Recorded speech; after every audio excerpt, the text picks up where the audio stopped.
नमस्कार, स्वागत है आपका इस वीडियो में। आज हम चर्चा करेंगे संयुक्त राष्ट्र संघ के मुख्य अंग न्यास परिषद की। न्यास परिषद एक ऐसा संगठन है जो अपने सभी कार्यों को सफलतापूर्वक संपन्न कर चुका है। अब इसके पास करने के लिए कोई कार्य नहीं है, इसलिए अब इसके लिए नई भूमिकाओं और नए प्रकार के कार्यों की तलाश की जा रही है। हम न्यास परिषद की चर्चा करें उससे पूर्व उस इतिहास की जानकारी प्राप्त करें जिसके अंतर्गत न्यास के विचार का उदय हुआ।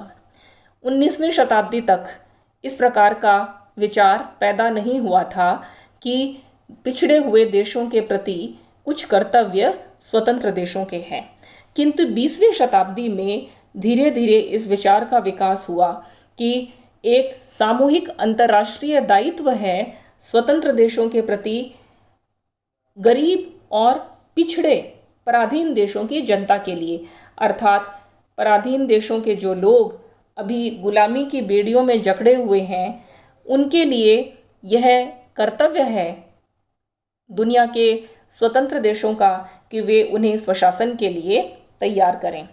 इस विचार का जो विकास है वो पहले महायुद्ध के बाद में प्रखर रूप से सामने आया।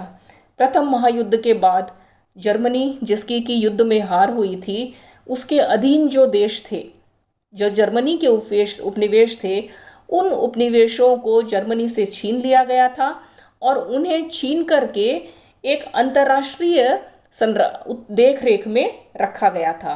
और तब उनके लिए राष्ट्र संघ में ये व्यवस्था की गई थी कि जर्मनी से और शत्रु राज्यों से छीने गए ये जो प्रदेश हैं, ये राष्ट्र संघ की मैंडेट प्रणाली के अंतर्गत देखरेख में रखे जाएंगे।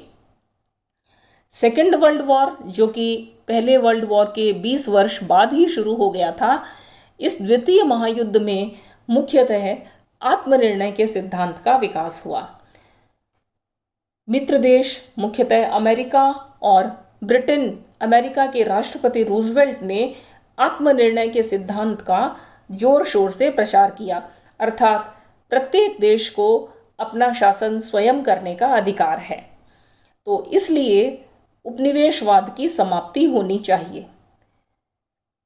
अटलांटिक चार्टर में, जिस पर कि अमेरिका के राष्ट्रपति रूजवेल्ट और ब्रिटेन के प्रधानमंत्री चर्चिल ने हस्ताक्षर किए थे, उसमें आत्मनिर्णय के इस अधिकार की अभिव्यक्ति होती है।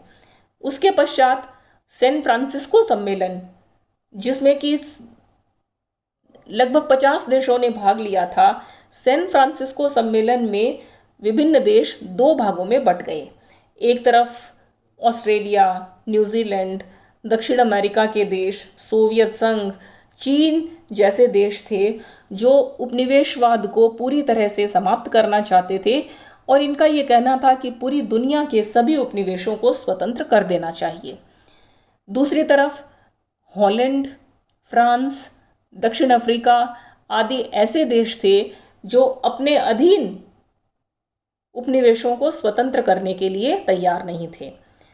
अमेरिका सामान्यतः उपनिवेशवाद का विरोधी था, किंतु वह भी प्रशांत महासागर के बहुत से द्वीपों का समूह, जिसे माइक्रोनेशिया कहा जाता है, उस माइक्रोनेशिया पर सामरिक महत्व से अपने नियंत्रण को नहीं छोड़ना चाहता था। इस तरह से ऐसी स्थिति उत्पन्न हो गई कि देश दो भागों में विभक्त हो गए। एक तरफ वे देश थे जो गुलाम देशों की स्वतंत्रता चाहते थे और दूसरी तरफ ऐसे देश थे जो अपने अधीन गुलाम देशों को स्वतंत्र करने के लिए तैयार नहीं थे। इन दोनों स्थितियों के बीच में कहीं जाकर के एक समझौता किया गया, जिसे संरक्षण प्रणाली का नाम दिया गया। संरक्षण प्रणाली में एक तरफ तो यह साम्राज्यवादी सिद्धांत निहित है कि अभी गुलाम और पिछड़े देशों की जनता स्वशासन के लिए तैयार नहीं है, इसलिए उसे कुछ समय और स्वतंत्र नहीं किया जा सकता। किंतु दूसरी तरफ इसमें यह साम्राज्यवाद विरोधी सिद्धांत भी छिपा हुआ है कि गरीब देशों की जनता जब तक स्वशासन के लिए योग्य नहीं है, तब तक उनके हितों की रक्षा करना यह यूएनओ का, संयुक्त राष्ट्र संघ का, सभी देशों का एक संयुक्त दायित्व है। इस प्रकार सेकेंड वर्ल्ड वॉर के बाद जो संयुक्त राष्ट्र संघ का जन्म हुआ, उसके एक मुख्य अंग के रूप में न्यास परिषद की स्थापना हुई। और न्यास परिषद के अंतर्गत यह विचार था कि इसके अंतर्गत सभी दुनिया के जितने भी उपनिवेश हैं, उन उपनिवेशों को इसके अधीन ले लिया जाएगा।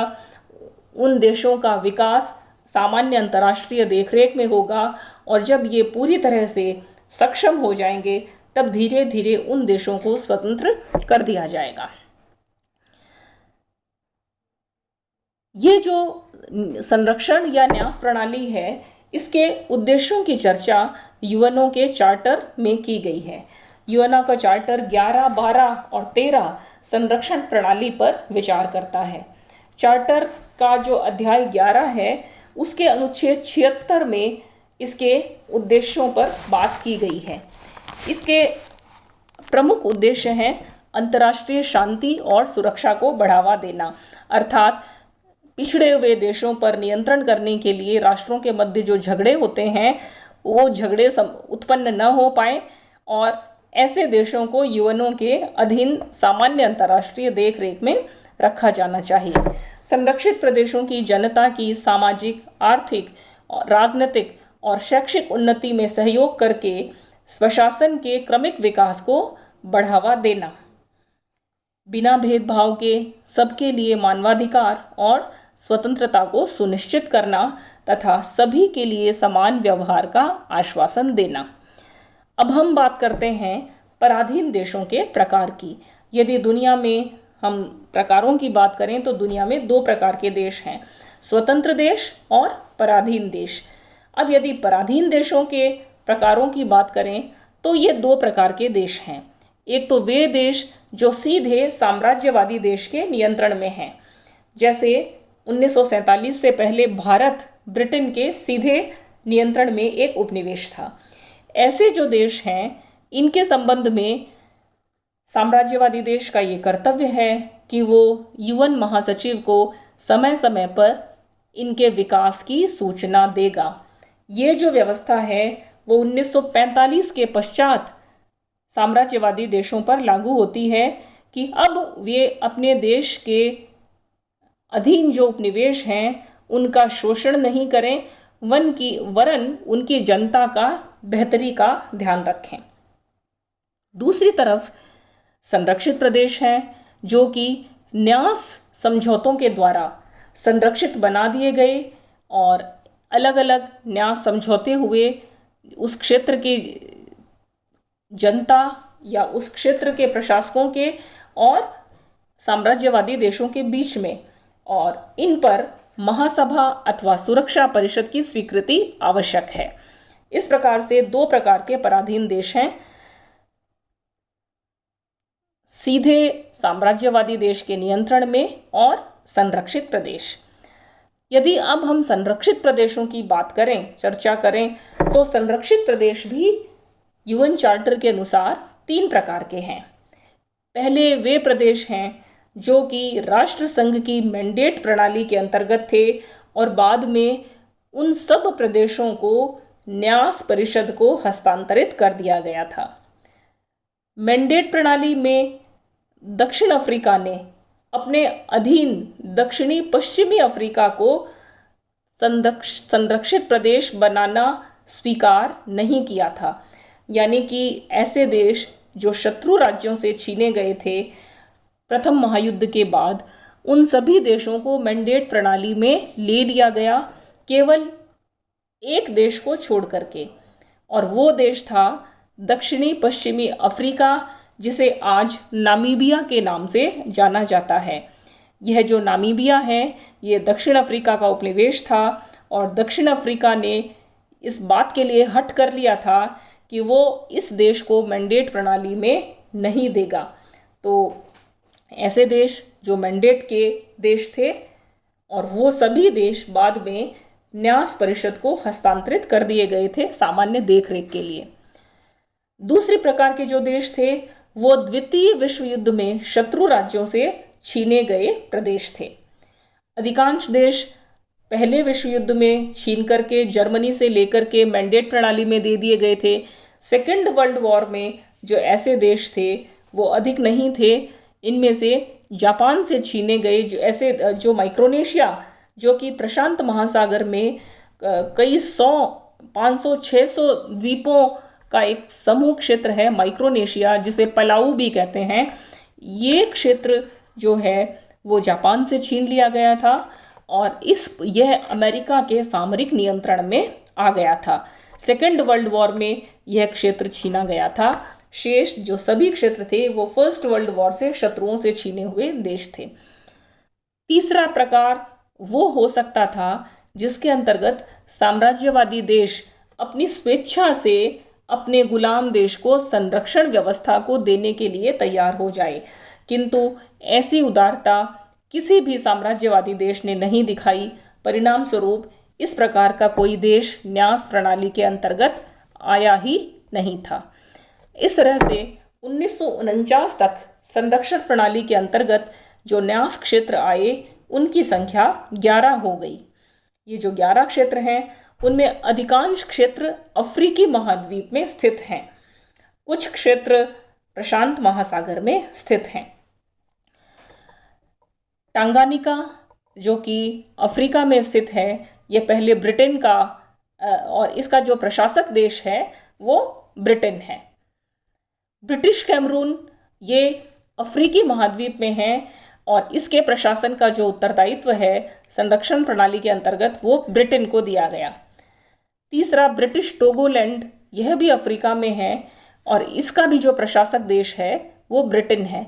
अब यहाँ हमें ये ध्यान रखना पड़ेगा कि ये सब देश वो थे जो शत्रु राज्यों से छीने गए थे, किंतु बाद में इन देशों को, ब्रिटेन, ऑस्ट्रेलिया आदि इन देशों को इनका प्रशासक देश बनाया गया था।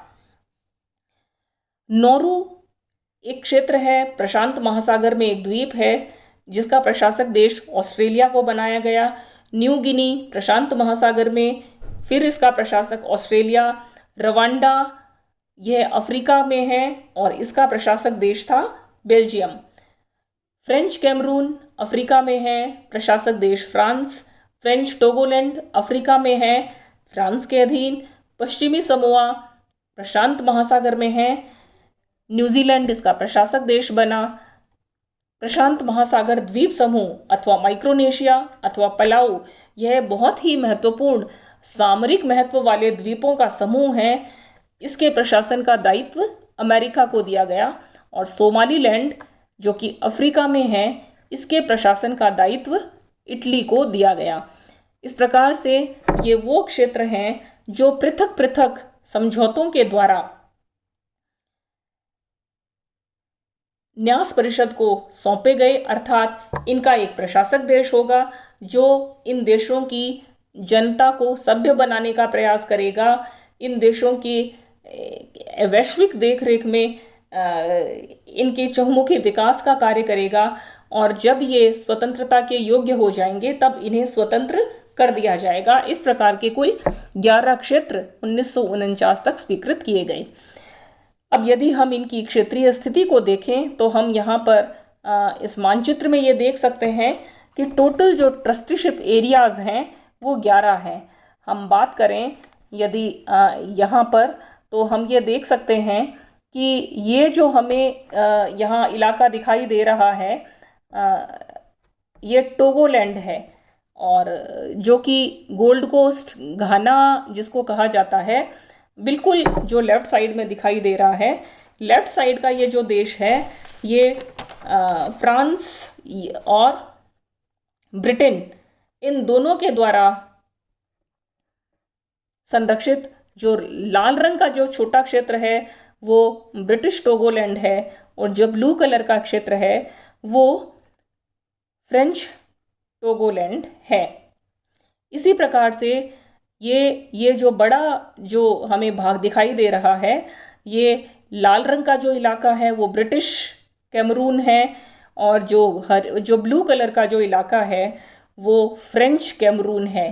यहाँ हमें ये जो भाग दिखाई दे रहा है, बड़ा लाल रंग का जो हमें भाग दिखाई दे रहा है, यह टांगानिका एक बड़ा क्षेत्र है। टांगानिका जो कि ब्रिटेन इसका प्रशासक देश था, और इसके पास में जो पीले कलर के जो जो देश दिखाई दे रहे हैं वो हैं रवांडा उरुंडी। रवांडा उरुंडी का ये जो क्षेत्र है, ये प्रशासन इसका बेल्जियम को दिया गया और बेल्जियम के द्वारा ये प्रशासक देश है। यहाँ हम देख सकते हैं दक्षिणी पश्चिमी अफ्रीका को, जिसे कि आज वर्तमान में नामीबिया कहा जाता है।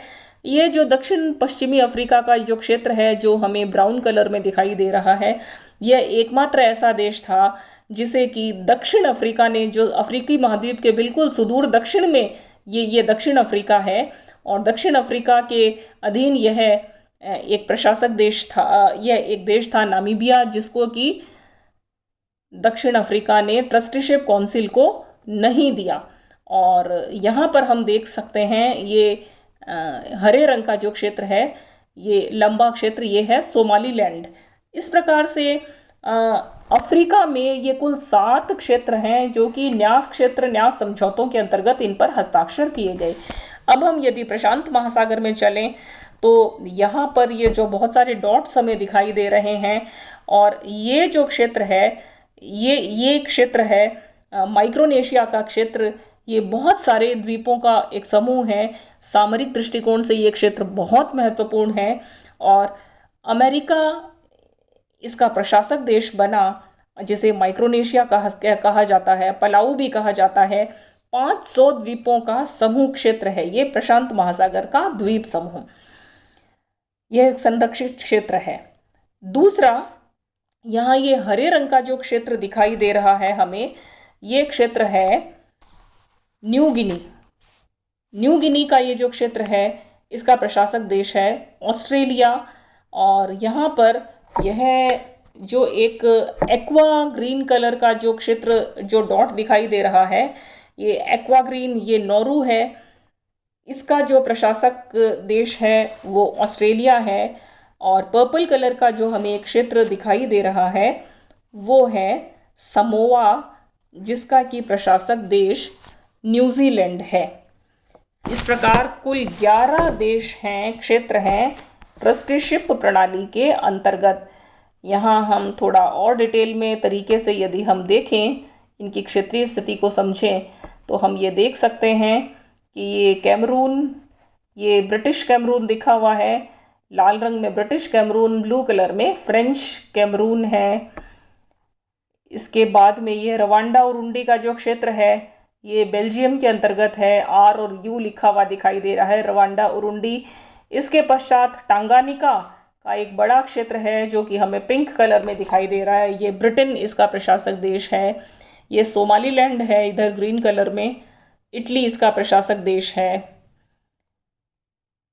और यह साउथ अफ्रीका, जिसके नियंत्रण में साउथ वेस्ट अफ्रीका, जो नामीबिया कहलाता है, यह एक क्षेत्र था जो न्यास प्रणाली में नहीं आ पाया, मैंडेट प्रणाली में नहीं आ पाया। इस प्रकार अफ्रीका से टोटल ये 7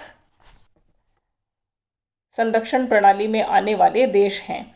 प्रशांत महासागर में यदि हम देखें नक्शे को, तो ये जो ब्लू कलर का पूरा जो इलाका हमें गहरे ब्लू कलर का जो दिखाई दे रहा है, ये क्षेत्र है इंडोनेशिया।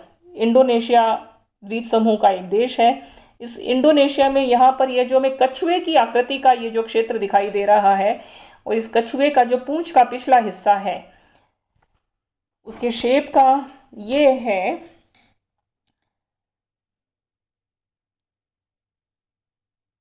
ये जो क्षेत्र है, ये है न्यू गिनी, और ऑस्ट्रेलिया के अधीन है ये क्षेत्र। और इसके पड़ोस में हम देख चुके हैं कि ये नौरू, और इधर ये जो है पश्चिमी समोआ। इस प्रकार से प्रशांत महासागर में और अफ्रीकी महाद्वीप में ये न्यास क्षेत्र स्थित हैं। ये जो विभिन्न न्यास क्षेत्र हैं, ये अलग अलग न्यास समझौतों के द्वारा अस्तित्व में आए। अब सवाल है कि न्यास समझौता कहते किसे हैं। न्यास समझौते उन समझौतों को कहते हैं जो उस पिछड़े क्षेत्र के और उस प्रशासक देश के बीच में हुए, जिसके अंतर्गत ये करार किया गया था कि यह प्रशासक देश इन क्षेत्रों के सामाजिक, आर्थिक और राजनीतिक विकास का अंतर्राष्ट्रीय दायित्व अपने ऊपर लेगा और अपने संबंधित अंतर्राष्ट्रीय दायित्वों को स्वीकार करेगा और अपने कार्यों की जो विस्तृत रिपोर्ट है वो समय समय पर महासभा को स्वीकृत करेगा। सामरिक महत्व का यदि कोई क्षेत्र है तो उस क्षेत्रों का जो चार्ट है या जो उसकी जो रिपोर्ट है, उसका प्रतिवेदन है, वो सुरक्षा परिषद को दिया जाएगा। अब ये जो 11 क्षेत्र हैं, इन 11 क्षेत्रों में से 10 क्षेत्र सामान्य हैं जिनका प्रतिवेदन महासभा को किया जाएगा, और केवल प्रशांत महासागर का जो एक क्षेत्र है माइक्रोनेशिया, वो सामरिक महत्व का होने के कारण उसका जो प्रशासन है वो अमेरिका के द्वारा किया जाएगा और इसकी रिपोर्टिंग सुरक्षा परिषद को की जाएगी। अब हम बात करते हैं न्यास परिषद की। इन सब संरक्षित प्रदेशों के देख रेख को संचालित करने वाला यूनाइटेड नेशंस का जो मुख्य अंग है उसका नाम है न्यास परिषद। न्यास प्रदेश संबंधी यूएनओ के अधिकारों और दायित्वों का संपादन करने का इसका मुख्य कार्य है और इसके जो सदस्य हैं वो औपनिवेशिक मामलों के विशेषज्ञ सरकारी प्रतिनिधि होते हैं। यानी कि न्यास परिषद के जो सदस्य हैं वो विभिन्न देशों की सरकारों के द्वारा उनका चयन किया जाता है। अब हम यदि न्यास परिषद के संगठन की बात करें तो न्यास परिषद में कुल 3 प्रकार के सदस्य देश होते हैं। पहला, न्यास प्रदेशों का प्रशासन करने वाले सदस्य। कुल 11 न्यास प्रदेश हैं और इन न्यास प्रदेशों का प्रशासन करने वाले कुल 7 सदस्य देश हैं। ब्रिटेन, फ्रांस और अमेरिका, ये 3 देश ऐसे हैं जो कि सुरक्षा परिषद के भी स्थायी सदस्य हैं। और अन्य जो सदस्य हैं ऑस्ट्रेलिया, न्यूजीलैंड, बेल्जियम और इटली, ये 4 अन्य क्षेत्र हैं। तो इस प्रकार से न्यास प्रदेशों का प्रशासन करने वाले कुल 7 सदस्य देश हैं। दूसरा प्रकार के जो सदस्य हैं वो हैं सुरक्षा परिषद के शेष स्थायी सदस्य। सुरक्षा परिषद में कुल 5 स्थायी सदस्य हैं, जिनमें से 3 देश ऐसे हैं जो न्यास प्रशासक देश हैं। शेष बचे हुए देश हैं रूस तथा चीन। वे भी सुरक्षा परिषद की अपनी सदस्यता के कारण न्यास परिषद के बाय डिफॉल्ट सदस्य हैं। और तीसरे प्रकार के सदस्य हैं अन्य सदस्य। अन्य सदस्य वो सदस्य हैं जिनका निर्वाचन महासभा के द्वारा 3 वर्ष के लिए किया जाएगा और ये उतनी संख्या में होंगे जितनी संख्या में संरक्षण परिषद के प्रशासक देशों की संख्या तथा अन्य देशों की संख्या के बराबर आ जाए। फॉर एग्जाम्पल, प्रशासक देश कुल 7 हैं, इसलिए अन्य देश भी 7 होने चाहिए। 7 प्रशासक देश, अन्य देश भी 7 हों। अन्य 7 देशों में से 2 देश ऐसे हैं जो हमेशा न्यास परिषद के सदस्य रहेंगे, उनमें है रूस तथा चीन। तो रूस और चीन, तो अब बचे 5, तो अर्थात 5 देश ऐसे हैं जिनको कि महासभा के द्वारा प्रति 3 वर्ष के लिए लिया जाएगा। इस प्रकार से न्यास परिषद का संगठन हमें जानने में एक जटिल लग सकता है, लेकिन इसके लिए सिर्फ इतना ही समझना है कि न्यास परिषद का प्रशासन करने वाले जो देश हैं उतनी ही संख्या में अन्य देश भी इसके सदस्य होने चाहिए, एक पहला क्राइटेरिया। और दूसरा यह ध्यान में रखने की बात है कि न्यास परिषद में सुरक्षा परिषद के सभी देशों की सदस्यता होगी। और सुरक्षा परिषद के जो सदस्य हैं, स्थायी सदस्य देश, वो 5 हैं। 5 में से 3 प्रशासक देश हैं, 2 बच गए, वो हमेशा से इसके सदस्य रहेंगे। इस प्रकार से अन्य जो सदस्य शेष रहते हैं, 7 और 2 9 और 5, अर्थात कुल 14 देश न्यास परिषद के सदस्य हैं और महासभा के द्वारा इनका 3 वर्ष के लिए निर्वाचन किया जाएगा। यदि इसकी कार्यप्रणाली की हम बात करें तो प्रत्येक सदस्य का एक वोट होता है प्रत्येक देश का, और इसमें जो निर्णय हैं वो उपस्थित और मत देने वाले सदस्यों के बहुमत से निर्णय किया जाता है। न्यास परिषद करती क्या है? न्यास के अंतर्गत जो देश प्रशासक देश हैं, जो गरीब देशों की जनता के भलाई के लिए प्रशासन का कार्य करते हैं, वो अपना काम ठीक प्रकार से कर रहे हैं या नहीं कर रहे, यही चेक करने का काम, इस बात पर ही नियंत्रण रखने का कार्य न्यास परिषद का है। तो न्यास परिषद संरक्षण प्रदेशों की जनता की बेहतरी के लिए आर्थिक और सामाजिक परिषद, जिसको कि संक्षेप में इकोसॉक कहा जाता है, तथा अन्य संस्थाओं से सहयोग ले सकती है। दूसरा, प्रशासक देशों से जो वार्षिक प्रतिवेदन प्राप्त होते हैं अपने क्षेत्रों के लिए, उन पर यह विचार करती है और उन्हें महासभा में विचार करने के लिए भी प्रस्तुत करती है। तीसरा, संरक्षण प्रदेशों की जनता और वहाँ की संस्थाओं से प्राप्त शिकायतों, प्रार्थना पत्रों तथा अन्य प्रकार के विवरणों को प्राप्त करना और उनका परीक्षण करना और यह देखना कि प्रशासक देशों के दावों में और संरक्षित क्षेत्रों की जनता की आकांक्षाओं में कितना गैप है, क्या ठीक प्रकार से प्रशासन हो रहा है या नहीं हो रहा, और अंतिम ये कि वास्तविक स्थिति का जायजा लेने के लिए न्यास परिषद संबंधित क्षेत्रों में अपने निरीक्षण मंडल भेजती है और स्थिति की वास्तविकता का आकलन करके महासभा को अपनी रिपोर्ट प्रस्तुत करती है। आज स्थिति यह है कि न्यास परिषद अपने कार्यों को पूरी तरह से सफलतापूर्वक संपादित कर चुकी है। इसका अर्थ ये है कि आज न्यास व्यवस्था के अंतर्गत ये जो 11 क्षेत्र थे, ये सब के सब स्वतंत्र हो चुके हैं। प्लेनो और रिक्स ने ये कहा है कि इसको अपनी सफलता के कारण अपने विलोपन का सामना करना पड़ रहा है। अधिकांश न्यास क्षेत्र तो प्रारंभिक 20 वर्ष में ही समाप्त हो गए, अर्थात 60 के दशक में ही अधिकांश देश समाप्त हो गए थे। 1994 में अंतिम न्यास क्षेत्र जो बचा था वो अमेरिका का संरक्षित क्षेत्र पलाऊ था, जिसे कि माइक्रोनेशिया भी कहा जाता है। उसको भी 1994 में स्वतंत्र कर दिया गया। इस प्रकार से 21वीं शताब्दी के प्रारंभ में आज एक भी न्यास क्षेत्र नहीं है। सभी 11 न्यास क्षेत्र स्वतंत्र हो चुके हैं। न्यास परिषद ने अपना काम सफलतापूर्वक पूरा कर लिया है। वर्तमान में यदि हम बात करें तो अब न्यास परिषद में केवल 5 स्थायी सदस्य देश ही इसके सदस्य बचे हैं। प्रशासक देशों ने अपना कार्य पूरा कर लिया है और प्रशासक देश नहीं है, इसलिए महासभा जो 3 वर्षों के लिए सामान्य देशों का जो निर्वाचन करता था वो भी अभी नहीं है।